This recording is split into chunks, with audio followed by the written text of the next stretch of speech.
నా చిట్టి గుండెలోకి నువ్వు తొంగి తొంగి చూడకు, అల్లరేదో చేయకు, నన్ను పట్టిలాగాకు. అలా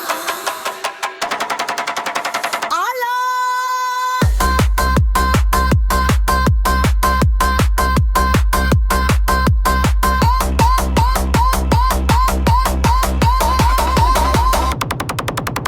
నా కళల లోకాన్ని కిట్టి చిట్టి అడుగులేసి చేరాకు, చెంపగిల్లిపోకు, నన్ను తాకి వెళ్ళిపోకు ఇలా.